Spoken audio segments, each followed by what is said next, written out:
Hello students, you're most welcome on my channel Active Classes for Science and Maths. Today I am going to teach unit and dimensional formulas of the physical quantities. First of all, you know dimensional formulas.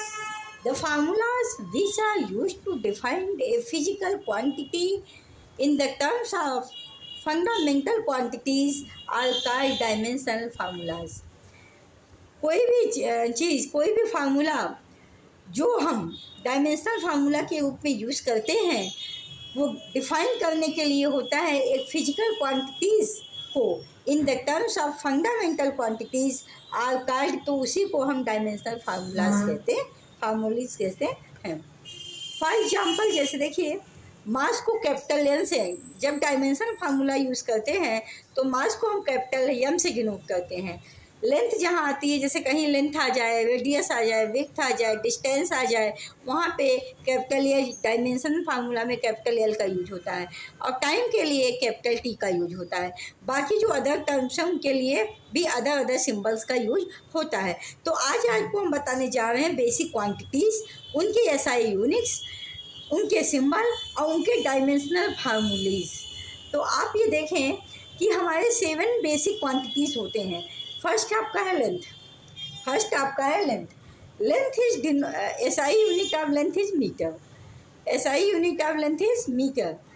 Metre में SI unit है length की, लेकिन symbol इसका small M है। लेकिन जब हम length के लिए डायमेंशनल फार्मूला लिखते हैं तो बड़े वाले ब्रैकेट में कैपिटल एल से डिनोट किया जाता है। और स्टूडेंट सिर्फ एल की ही बात नहीं, सिर्फ एल की ही बात हम नहीं करते।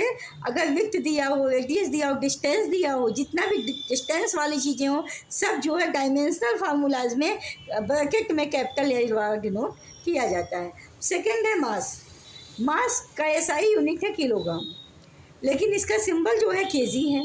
बट इसका यूज जो डायमेंशनल फार्मूलाज में होता है, मास को कैपिटल एम से इन ब्रैकेट डिनोट करते हैं, इन ब्रैकेट में कैपिटल एम से डिनोट करते हैं। नेक्स्ट है टाइम का एसआई यूनिट सेकेंड है, सिंबल इसका स्मॉल एस है। बट इसकी जो डायमेंशनल फार्मूलीज है वो कैपिटल टी इन लार्ज ब्रैकेट। तो जहाँ पर भी टाइम की बात आती है तो डायमेंशनल फार्मूलाज में कैपिटल टी का यूज़ करते हैं। फिर है इलेक्ट्रिक करंट का एम्पियर है एसआई यूनिट, और इसका जो सिंबल है कैपिटल ए है। बट इसका डायमेंशनल फार्मूली जो है वो कैपिटल थीटा इन ब्रैकेट होता है। ठीक, कैपिटल नहीं, एम्पियर ए है, तो इसका जो एसआई यूनिट जो डायमेंशनल फार्मूला यूज होता है कैपिटल आई करंट के लिए यूज होता है इन ब्रैकेट। थर्मोडायनेमिक टेम्परेचर के लिए क्या होगा, केल्विन, इसका एसआई यूनिट होता है। सिंबल आपका कैपिटल के होगा। इसके बाद जो इसका डायमेंशनल फार्मूला है, जहाँ भी ये टेम्परेचर, थर्मोडायनेमिक टेम्परेचर की बात आएगी तो इसको हम theta, capital theta in bracket और डिनोट करते हैं। जब भी हम डायमेंशनल फार्मूला बनाते हैं तो इन सारे सिंबल्स के लिए ये सब सिंबल जो हम दिए गए हैं सामने वो यूज किए जाते हैं। अब इसके बाद है अमाउंट ऑफ सब्सटेंस। जैसे अमाउंट ऑफ सब्सटेंस, उसके लिए आप क्या यूज करोगे, एम ओ एल ई, इसकी एसआई यूनिट है। बट इसका जो सिंबल है एम ओ एल, सिर्फ एम ओ एल इसका सिंबल है। और इसका जो डायमेंशनल फार्मूलीज है capital N in capital bracket in large bracket. 7 है ल्यूमिनस इंटेंसिटी की जो एसआई यूनिट है वो कैंडेला है, और इसका जो सिंबल है स्टूडेंट CD है। बट इसकी जब डायमेंशन यूनिट जो ब्रैकेट में यूज करेंगे तो हम कैंडेला ने CD नहीं यूज करेंगे, ल्यूमिनस इंटेंसिटी के लिए कैपिटल J इन लार्ज ब्रैकेट यूज करेंगे। तो आज आपको हमने ये बता दिया कि बेसिक क्वांटिटीज और डेराइव क्वांटिटीज जो हम लोग पढ़े थे, तो बेसिक क्वांटिटीज तो आप जानते ही थे, उसी एसआई यूनिट भी जानते थे, उसका सिंबल भी आपको बता दें, लेकिन उसका डायमेंशनल फार्मूलाज का हमने नहीं बताया था, उसको आज हमने आपको बता दिया।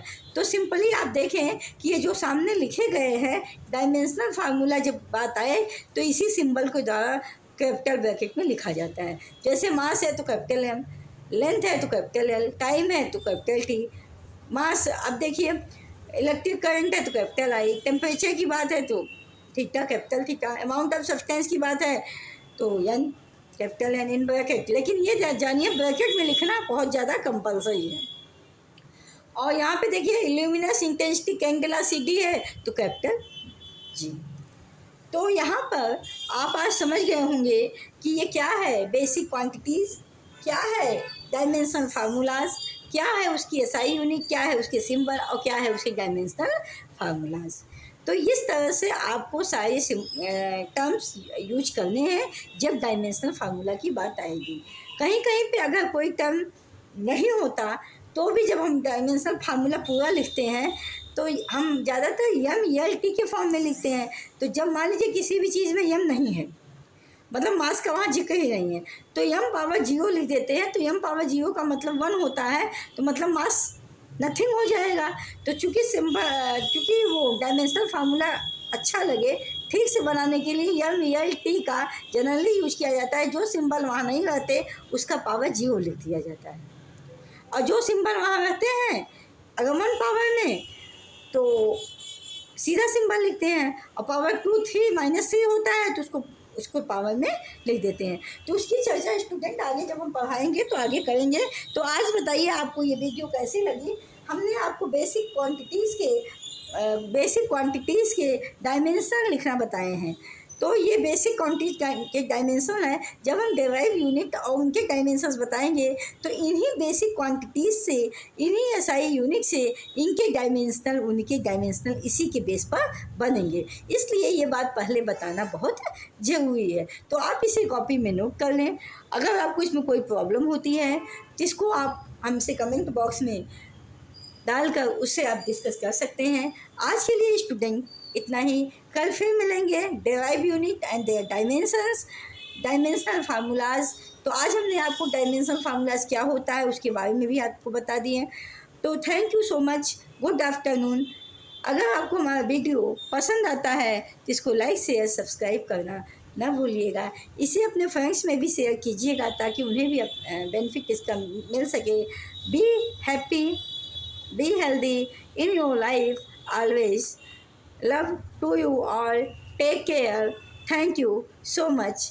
अगर आपको कोई भी प्रॉब्लम होती है तो स्टूडेंट हम आपको इससे एक टॉपिक प्रोवाइड करते रहेंगे ताकि आपको कोई भी प्रॉब्लम इसमें फेस न करना पड़े। क्योंकि ये चैप्टर 11th में ये फर्स्ट चैप्टर ही है, unit and dimension, measurement and dimensional formulas. इसलिए इस चैप्टर को हमने पढ़ाना शुरू किया क्योंकि 11th के फर्स्ट चैप्टर में ये दिया गया है। आप वहाँ पे जाके देखेंगे तो आपको ये सारी चीज़ें थोड़ा सा और क्लियर होंगी। क्योंकि आप भी अगर प्रयास करेंगे और हम भी आपको बताएंगे तो ये चीज़ें और अच्छी तरीके से आप इसको लिख सकते हैं।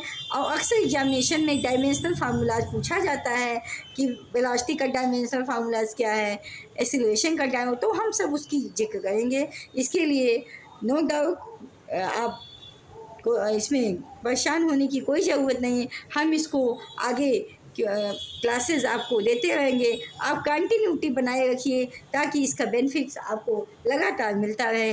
Thank you so much, all the best, take care.